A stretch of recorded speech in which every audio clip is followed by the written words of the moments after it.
pré-candidato à reeleição para a Prefeitura de São Paulo, Ricardo Nunes, e o governador do estado, Tarcísio de Freitas, estiveram juntos em evento de comemoração dos 470 anos da capital paulista ontem.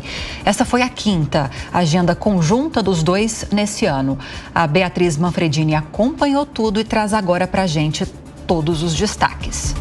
O governador de São Paulo, Tarcísio de Freitas, e o prefeito da capital paulista, Ricardo Nunes, anunciaram nesta quinta-feira um novo pacote de medidas com o objetivo de promover a revitalização do centro.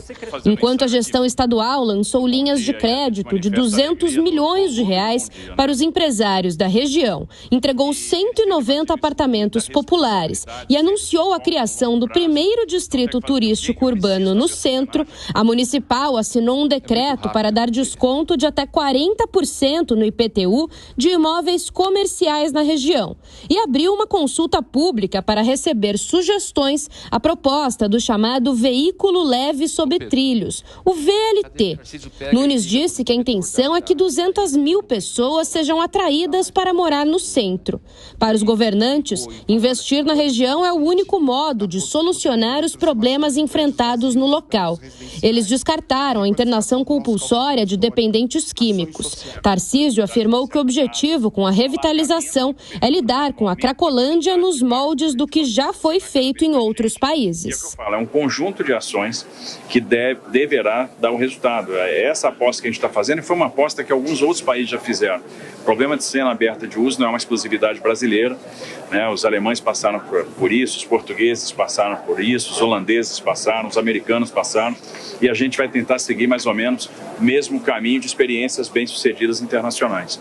Tarcísio e Nunes estiveram juntos em evento de comemoração dos 470 anos da cidade de São Paulo na Praça das Artes, centro da capital paulista. Essa é a quinta agenda conjunta deles em 2024. As aparições lado a lado se intensificaram depois de Tarcísio anunciar publicamente o apoio à reeleição de Nunes. E pelo menos mais 2 encontros devem acontecer antes do fim do mês. No domingo, vão participar de ato em memória às vítimas do Holocausto. E na segunda-feira, terão agenda pública no Morumbi, na Zona Sul. Durante os discursos, os dois voltaram a tentar mostrar sintonia. Nunes chamou, mais uma vez, Tarcísio de irmão. Por falar em família, queria cumprimentar agora o meu irmão, Tarcísio de Freitas. Tarcísio, como é importante para nós, como tem sido fundamental para nós o trabalho que a gente desenvolve junto, a sua dedicação, né, o teu amor pelo que faz, a tua capacidade de trabalho, capacidade de motivar a equipe, de, né, fazer as coisas andarem. O governador retribuiu. Cumprimentar meu amigo, meu irmão Ricardo Nunes e a nossa primeira-dama Regina Nunes, né, em nome de quem eu cumprimento todas as mulheres aqui presentes. E o Ricardo tem sido um grande companheiro. Como é bom trabalhar com o Ricardo, porque acima de tudo é uma pessoa afável, uma pessoa fácil de trabalhar, uma pessoa extremamente humilde. Impressiona a humildade do Ricardo e muito preocupado, muito dedicado, muito apaixonado pelo que faz, busca a solução o tempo todo, senta na mesa, arregaça a manga. A estratégia nas falas vem sendo adotada desde o ano passado. A ideia é que ambos demonstrem a importância do trabalho em conjunto para combater o principal rival de Nunes no pleito, Guilherme Boulos, do PSOL. Vamos ouvir então os nossos analistas a respeito dessa política aqui na capital paulista. 2 assuntos para vocês analisarem. Amanda Dantas, começando com a Amanda. Essa questão do PSDB rachado aqui em São Paulo. A Executiva Nacional não quer interferir, não quer entrar nesse conflito. Já não basta o último racha nacional que nós tivemos dentro do partido, como as prévias para as eleições presidenciais em 2022. Qual deve ser o destino do PSDB aqui na capital? E também sobre essa aproximação maior entre Tarcísio de Freitas e Ricardo Nunes, se isso vai render bons frutos para a campanha de Nunes agora em 2024. Lívia, vou acrescentar depois um outro assunto também, que foi o lançamento da candidatura da Tabata Amaral ontem, né, no aniversário da cidade de São Paulo, os 470 anos. Respondendo sobre o PSDB, olha, só Deus sabe. Eu fiquei até refletindo nessas férias um pouco sobre o que aconteceu com o PSDB e, de fato, foi o partido que caminhou caminha quase que para a extinção depois da Lava Jato. Foi talvez o partido mais duramente atingido. Lógico que o mais duramente atingido no começo foi o PT, mas o PT conseguiu se reabilitar politicamente, óbvio, com a eleição de Lula no ano passado. Mas o PSDB coleciona uma série de frustrações e de sabores e derrotas que culmina em São Paulo, que uma vez foi o seu grande colégio eleitoral, estado governado pelo partido há mais de 24 anos e agora sequer consegue lançar uma candidatura à prefeitura. Lembrando que tinha o último prefeito, mas não conseguiu sequer fazer o seu sucessor. E quando todos já estão com as cartas marcadas, o jogo na mesa, a gente já tem terceira via representada pela Tabata, já tem a polarização representada por Nunes e Boulos. O PSDB ainda está discutindo um pouco assim, a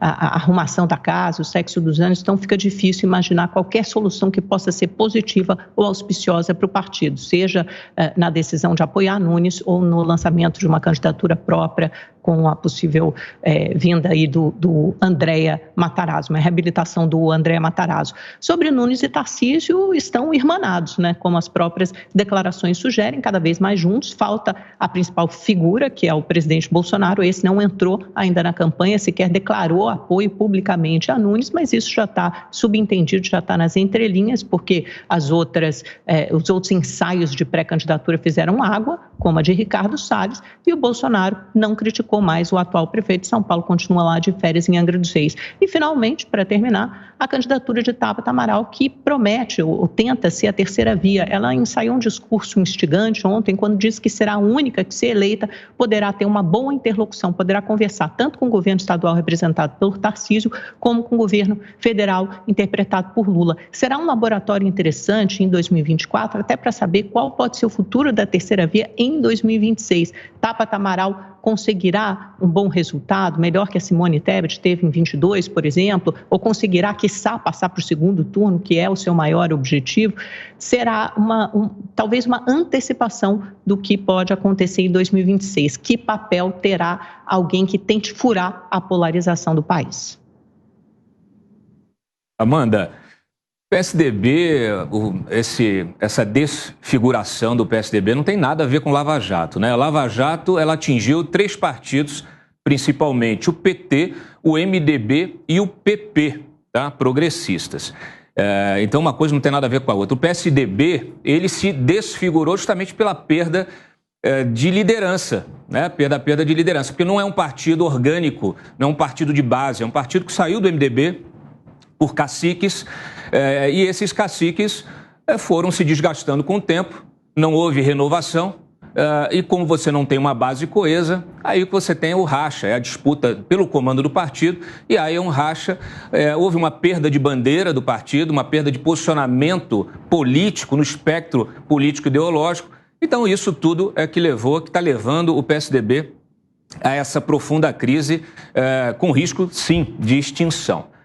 Olha, eu destaco aqui, a gente tem visto muito noticiário, né, da eleição de São Paulo, que naturalmente é a principal eleição municipal do país, atraindo a atenção aí com as lideranças, né? É Bolsonaro, Lula, é Tarcísio, mas não é isso que define a eleição de São Paulo. A eleição municipal, ela é definida pela relação ali do candidato com determinada região, com a mobilização de cabos eleitorais, com a entrada dos vereadores, né, também como cabos eleitorais. E o que vai definir a eleição de São Paulo são as 2 regiões com mais eleitores, as regiões mais empobrecidas, né? Você tem aí a região sul e a região leste, as duas somam mais de 3,2 milhões de 9 milhões de eleitores, 9 milhões e 300 mil eleitores que São Paulo tem. E aí nós teremos uma briga muito interessante, porque, por exemplo, Nunes, Boulos e Tabata são da região sul.